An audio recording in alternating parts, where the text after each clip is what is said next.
Please subscribe my channel and press the bell icon to get new video at time. Like the video and comment in comment section about video. Zulfiqar Ali Bhutto.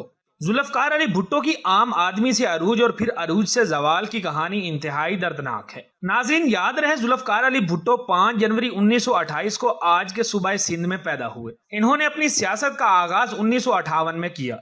Bhutto ने पाकिस्तान के पहले dictator field marshal general Ayub Khan के दौरे हुकूमत में वजीर खारजा, वजीर तिजारत, वजीर सनत, वजीर कुदरती वसाइल, वजीर अक़लियती अमूर और वजीर सेहत के तौर पर खिदमात सर अंजाम दी। इन्हें सितंबर 1965 में अक़वाम मुत्तहिदा की जनरल असम्बली में पाकिस्तान का मौक़िफ़ दुलेराना तरीके से पेश करने पर आसमानों को छू लेने वाली शोहरत मिली, जिसके बाद इन्होंने दिसंबर 1967 में पाकिस्तान पीपल पार्टी की बुनियाद रखी, जो कि इंतहाई कम वक्त में मकबूल तरीन सियासी जमात बनकर उभरी। जलसों में इस्लाम के अलावा अवामी जज्बात और अवाम के दिलो दिमाग की बबांग दहल बात करना इनका सबसे बड़ा खासा था। इनकी इस खूबी ने इन्हें एक इनकलाबी लीडर बना डाला। 1971 में सकूते ढाका यानी बांग्लादेश की अलहदगी के बाद 1971 में पाकिस्तान के चौथे सदर और फिर 1973 में पाकिस्तान के 9वें वजीर आजम बने। वैसे तो जुल्फ़कार अली भुट्टो ने अपने सियासी कैरियर में बेपनाह कारनामे सर अंजाम दिए, मगर इनका सबसे बड़ा कारनामा यह है कि जब इस्लाम दुश्मनों ने मिस्टर भुट्टो को एटमी प्रोग्राम शुरू करने पर निशाने इबरत बनाने की धमकी दी, तो भुट्टो ने 1972 में पाकिस्तान के एटमी प्रोग्राम को न सिर्फ शुरू किया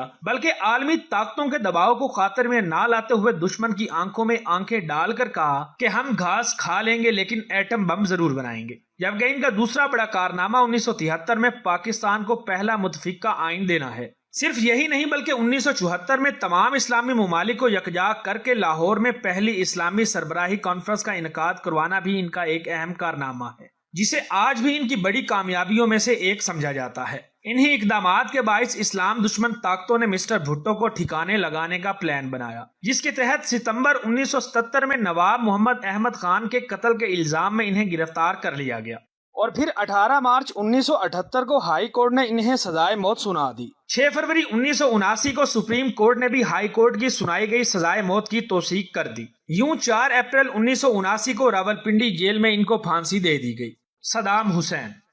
सदाम हुसैन का इराक का मुसलसल 24 साल तक सदर, वजीर आजम और सुप्रीम कमांडर रहने के बाद फांसी के तख्ते पर लटकने तक का सफर रुला देने वाला है, क्योंकि सदाम हुसैन 28 अप्रैल 1937 को मुस्लिम मुल्क इराक में पैदा हुए, जबकि मुसलसल जदोजहद और मेहनत के बाद सदाम हुसैन 16 जुलाई 1979 को पहली मर्तबा इराक के 5वें सदर बने। दंग कर देने वाली बात यह है कि सदाम हुसैन मुसलसल 24 साल तक इराक के सदर रहे। वाज़ेह है कि इराक में 6 बड़े होते हैं, जिनमें सदर, वजीर आजम, अफवाज का सुप्रीम कमांडर, वजीर दिफा, चेयरमैन, इनकलाबी कमांडर कौंसल और सेक्रेटरी जनरल हैं। नाकाबिले यकीन तौर पर ये तमाम ओहदे मुसलसल 24 साल तक सदाम हुसैन के पास थे, मगर जब इनके जवाल का वक्त आया तो अमरीका की सरबराही में इत्तेहादी फौज के हमलों के दौरान सदाम हुसैन को गिरफ्तार किया गया, जिसके 3 साल बाद 5 नवंबर 2006 को अपनी हुक्मरानी के दौरान कत्ल और गारत के कई मुकदमात और खास तौर पर 148 कुर्दों के कत्ल के इल्जाम में ईरानी अदालत की तरफ से इन्हें मुजरिम करार दिया गया, जबकि 30 दिसंबर 2006 को अमेरिका के कहने पर इन्हें सजाए मौत देते हुए हज के दिन फांसी पर लटका दिया गया। सदाम हुसैन को रहती दुनिया तक निशाने इबरत बनाने के लिए इनकी फांसी को पूरी दुनिया में लाइव नशर किया गया।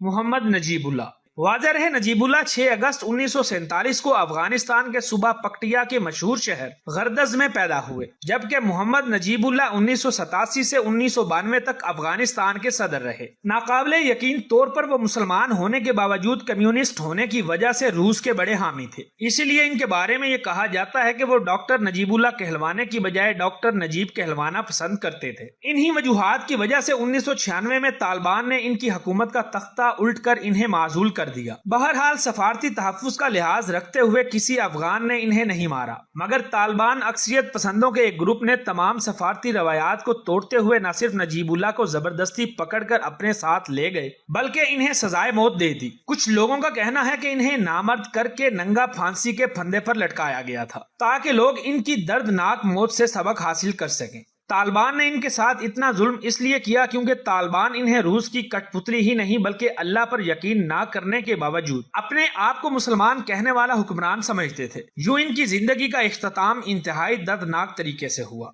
अदनान मंदरीस। عدنان مندریس کی ترکی کے صدر بننے اور پھانسی کے تخت پر لٹکنے تک کی کہانی رونگٹے کھڑے کر دینے والی ہے، کیونکہ عدنان مندریس 1899 میں ترکی کے مشہور صوبے ایدن میں پیدا ہوئے، جبکہ بے انتہا مشقت اور تکالیف سے گزرنے کے بعد 1950 میں ڈیموکریٹک پارٹی کے برسر اقتدار آ جانے کے بعد مندریس 10 سال کے لیے ترکی کے وزیر اعظم رہے۔ ان کے بہترین دور اقتدار کو ترکی میں انقلاب سفید کہا جاتا ہے، یعنی ایسا انقلاب جس میں ملک کی تعمیر و ترقی کے علاوہ معاشی حالات اور معاشرت میں بھی بہتری آئی۔ صرف یہی نہیں بلکہ ترک مسلمانوں پر لگائی گئی سخت ترین پابندیاں جیسے عربی زبان میں اذان دینا اور تقریر نہیں دی جا سکتی کو ہٹا دیا گیا۔ مگر 10 سال کے بعد 27 مئی 1960 کو اتاترک کی حامی فوج نے عدنان مندریسی کی حکومت کا تختہ الٹ کر فوجی حکومت قائم کر دی، جس کے بعد فوجی حکومت نے عدنان مندریس کے خلاف آئین کی خلاف ورزی کا مقدمہ چلایا، جو آئین کی خلاف ورزی کے جرم میں 17 ستمبر 1961 کو انہیں پھانسی دے دی گئی۔